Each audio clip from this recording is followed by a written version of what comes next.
With Budget 2025 round the corner, anticipations amongst India's startup ecosystem run high. Over the years, startups have emerged as a cornerstone of our economy, igniting innovation, creating employment, and positioning India as a global leader in innovation.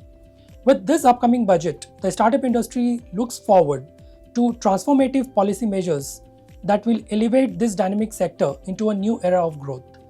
On the regulatory side, while the government funding schemes play a crucial role, there is a pressing need to stimulate private funding consistently.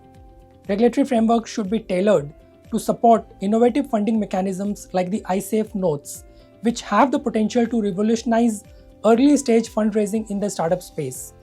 Flipbacks or reverse flipping, which have gathered momentum in the recent times, could be made more efficient and faster by simplifying regulations and related permission from the regulators. PLI equivalent scheme for R&Ds could make India a more preferred global hub for R&D, leave alone the capability centers. On the income tax front, the startup community, thrilled by the blanket angel tax immunity which was announced in the last budget, remains hopeful for further tax relief this year. A key area to focus could be the taxation of contingent consideration, which is a common feature in new age business reorganizations, including acqui-hire deals, etc., where a part of consideration is linked to future growth.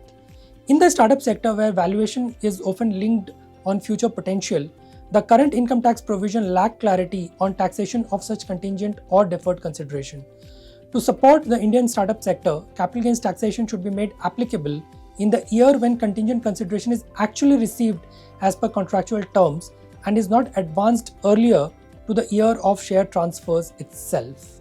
Extending the deferment of ESOP taxation in the hands of Indian resident taxpayers for all DPIIT registered startups would benefit almost close to around 150,000 startups to attract top talent while easing immediate tax burden.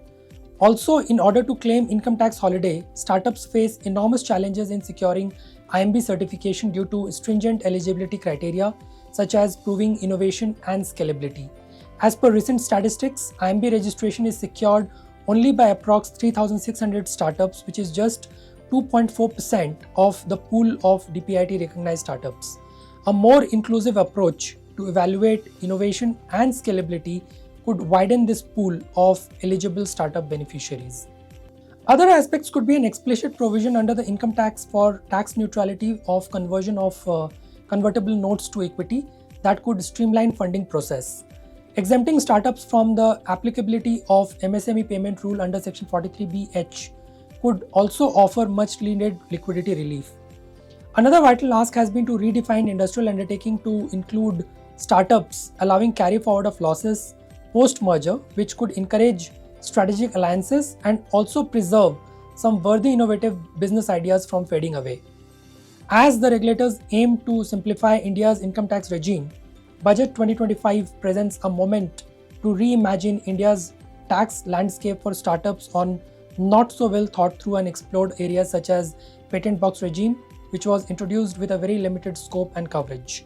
Contemporaneous overhauling of benefits on R&D, simplification of provisions and compliance burden for startups may go a long way in solidifying India's position as a leader in entrepreneurial excellence.